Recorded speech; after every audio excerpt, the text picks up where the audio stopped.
control of oil has always been a key element of U.S. foreign policy because it's so enormously profitable. It's main source of natural resource rent. And it's basically tax exempt. And so countries that have oil are almost always attacked. It's called the curse of oil.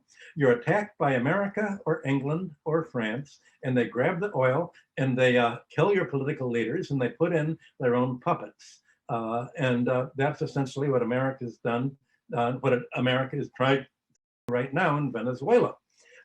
It's the alternative is essentially to let oil be in the country itself, and instead of turning the oil profits into the U.S. economy.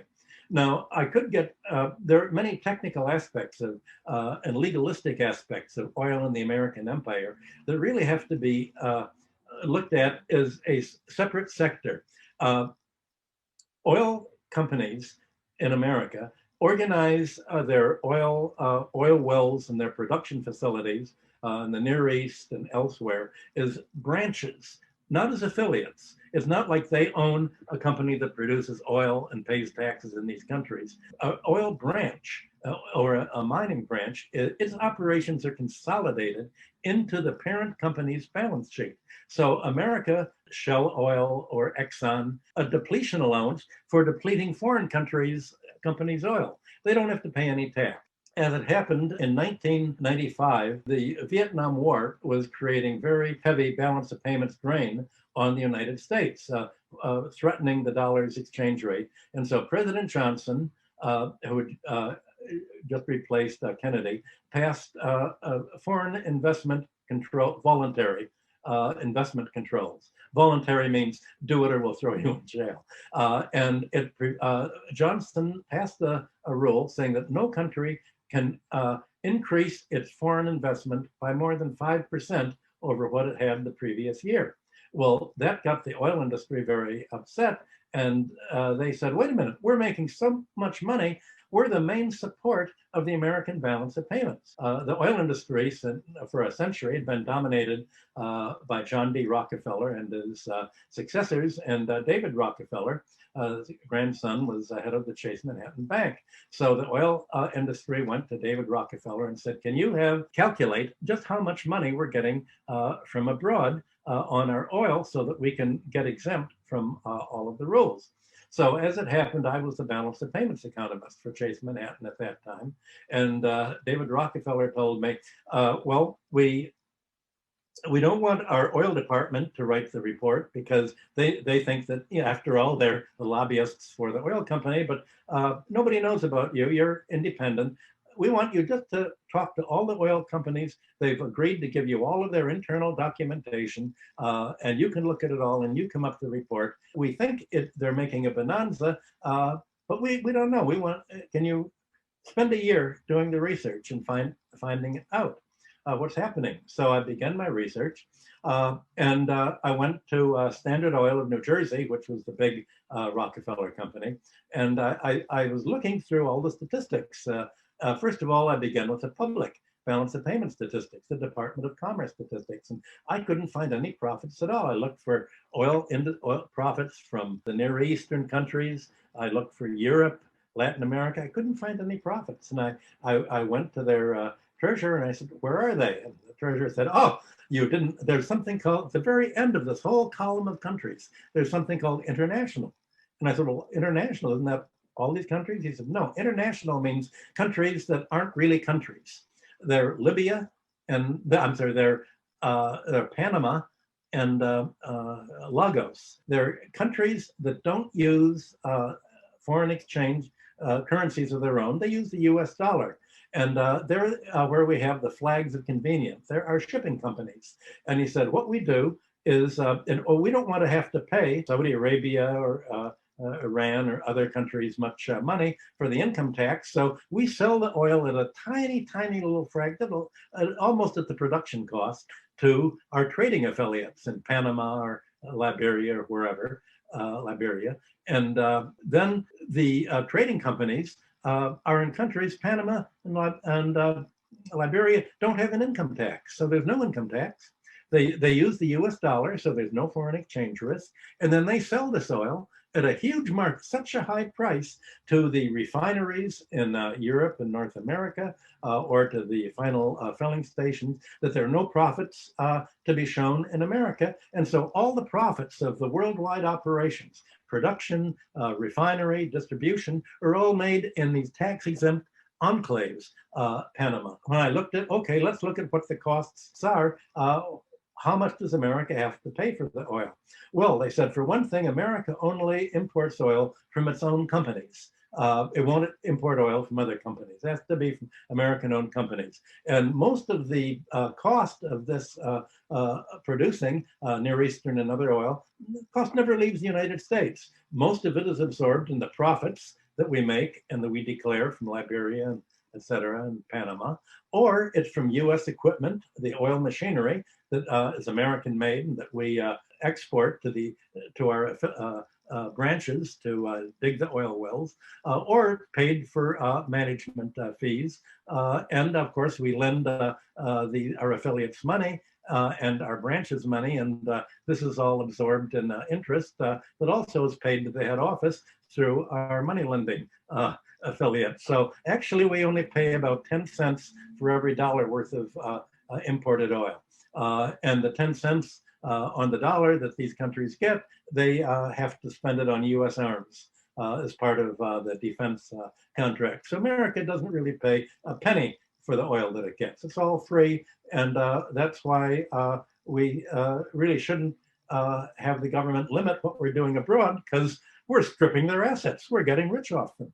So I wrote my report. I would have thought that Arab countries and socialists would have been interested in my report, but Chase Manhattan printed it, put it on the desk of every senator and representative in the United States, went up for a vote, and the oil industry was exempted. So oil is a key to the American empire, and it's a key because it is the most exploitative resource, along with mining, pays no foreign income tax, pays very little production abroad, and all of the profits accrue to the head office supporting the dollar. The year after the Iranian coup d'etat, you had the next democracy to be overthrown was in Guatemala in 1954. 10 years earlier, a revolution had overthrown the dictator and installed a democracy. And the democratic elected president, Jacobo Arbenz, urged land reform. He wanted to give the peasants land of their own. But the United Fruit Company wanted to use the land not to feed Guatemalans, but to make bananas to export to the United States and feed Americans and Europeans.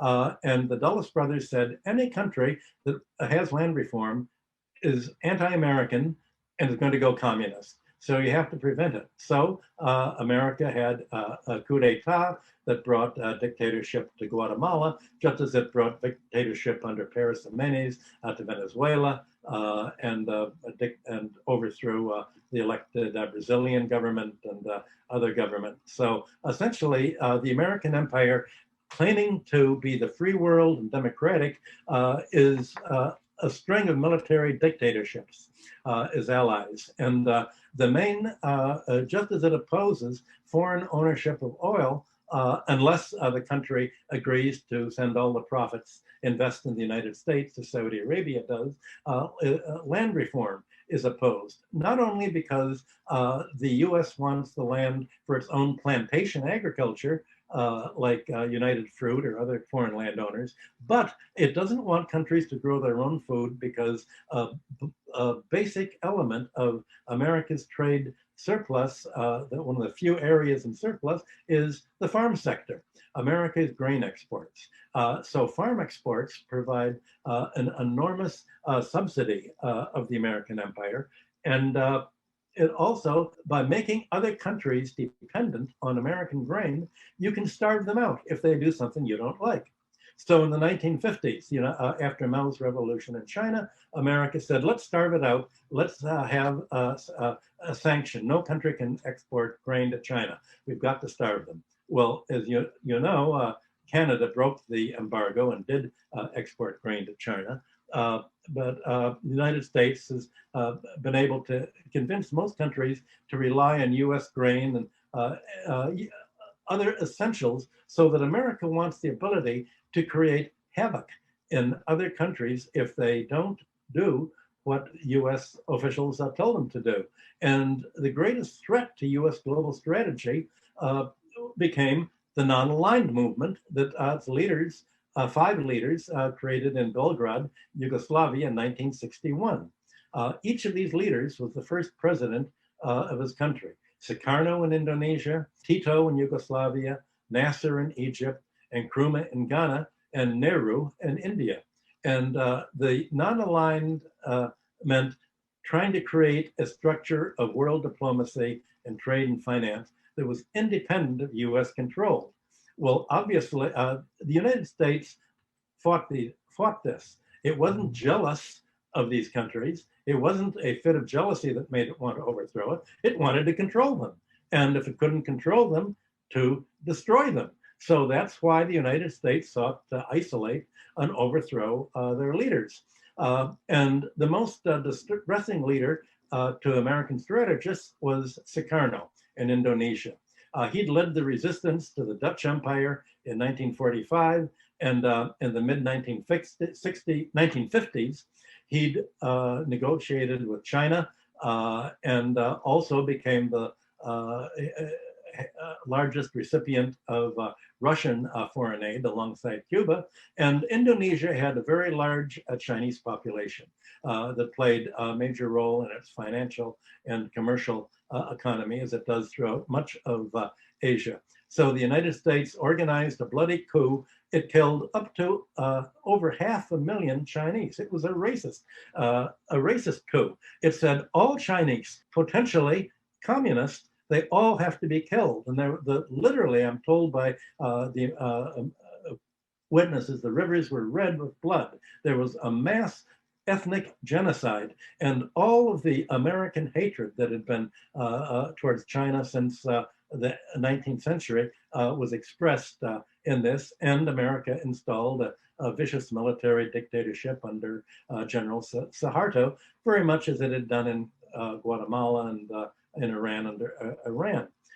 And as it did in Chile, when America wanted to overthrow the sort of wimpy socialist president there. Henry Kissinger quipped, "I don't see why we need to stand by and watch a country go communist due to the irresponsibility of the people. The issue is much too important for the Chilean voters to be left to decide for themselves."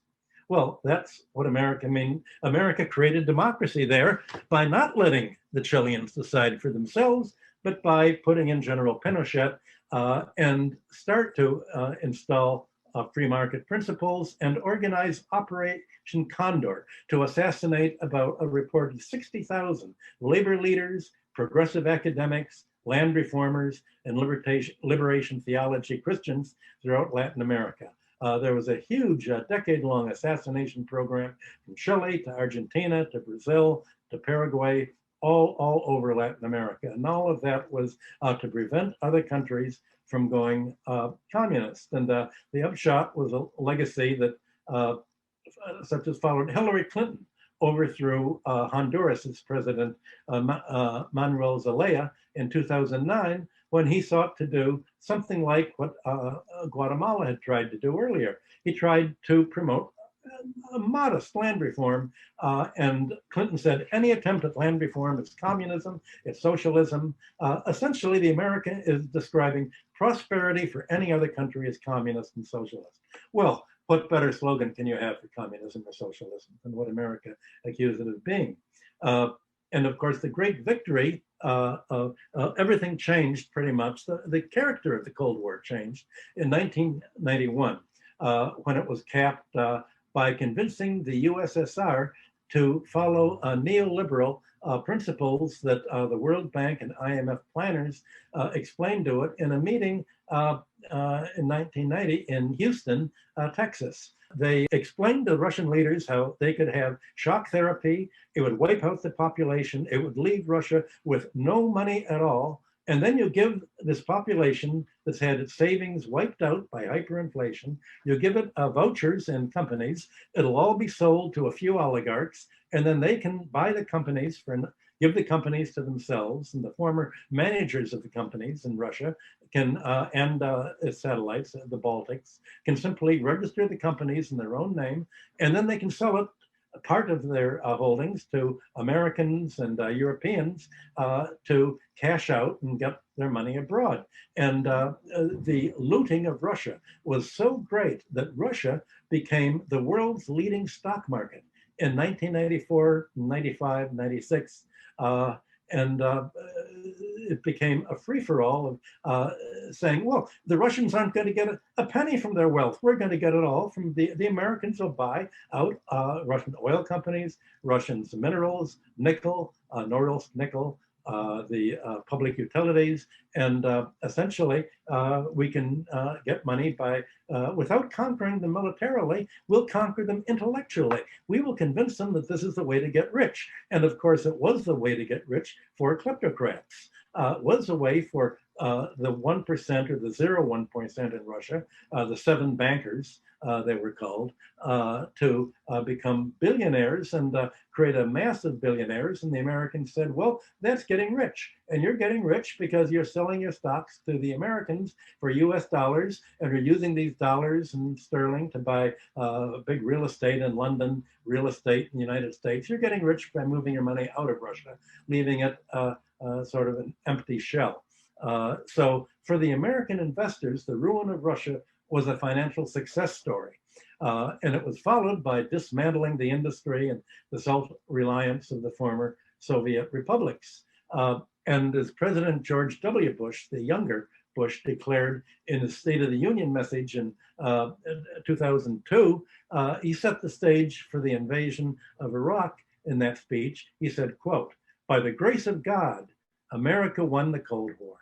A world once divided into 2 armed camps now recognizes one side and as preeminent power, the United States of America."